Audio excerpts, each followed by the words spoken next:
Genesis chapter 44. Then Joseph instructed his steward, "Fill the men's sacks with as much food as they can carry, and put each one's silver in the mouth of his sack. Put my cup, the silver one, in the mouth of the youngest one's sack, along with the silver for his grain." So the steward did as Joseph had instructed. At daybreak the men were sent on their way with their donkeys. They had not gone far from the city when Joseph told his steward, "Pursue the men at once, and when you overtake them ask, 'Why have you repaid good with evil? Is this not the cup my master drinks from and uses for divination? What you have done is wicked.'" When the steward overtook them, he relayed these words to them. "Why does my lord say these things?" they asked. "Your servants could not possibly do such a thing. We even brought back to you from the land of Canaan the silver we found in the mouths of our sacks. Why would we steal silver or gold from your master's house? If any of your servants is found to have it, he must die, and the rest will become slaves of my lord." "As you say," replied the steward, "but only the one who is found with a cup will be my slave, and the rest of you shall be free of blame." So each one quickly lowered his sack to the ground and opened it. The steward searched, beginning with the oldest and ending with the youngest, and the cup was found in Benjamin's sack. Then they all tore their clothes, loaded their donkeys, and returned to the city. When Judah and his brothers arrived at Joseph's house, he was still there, and they fell to the ground before him. "What is this deed you have done?" Joseph declared. "Do you not know that a man like me can surely divine the truth?"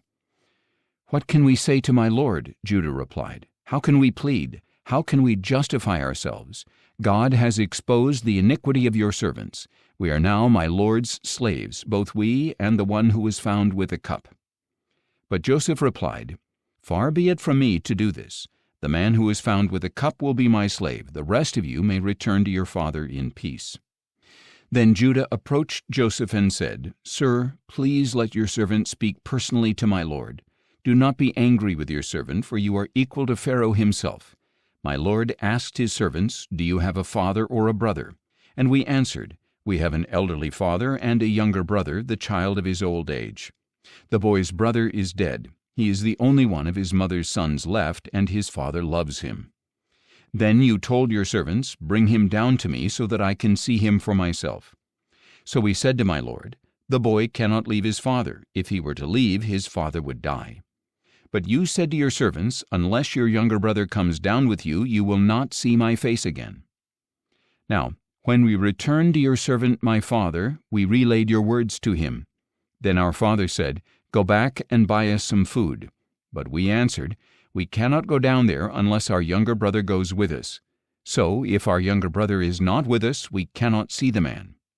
And your servant my father said to us, 'You know that my wife bore me 2 sons. When one of them was gone, I said, Surely he has been torn to pieces, and I have not seen him since. Now, if you also take this one from me and harm comes to him, you will bring my gray hair down to Sheol in sorrow. So if the boy is not with us when I return to your servant, and if my father, whose life is wrapped up in the boy's life, sees that the boy is not with us, he will die. Then your servants will have brought the gray hair of your servant our father down to Sheol in sorrow. Indeed, your servant guaranteed the boy's safety to my father, saying, If I do not return him to you, I will bear the guilt before you, my father, all my life. Now please, let your servant stay here as my lord's slave in place of the boy. Let him return with his brothers. For how can I go back to my father without the boy?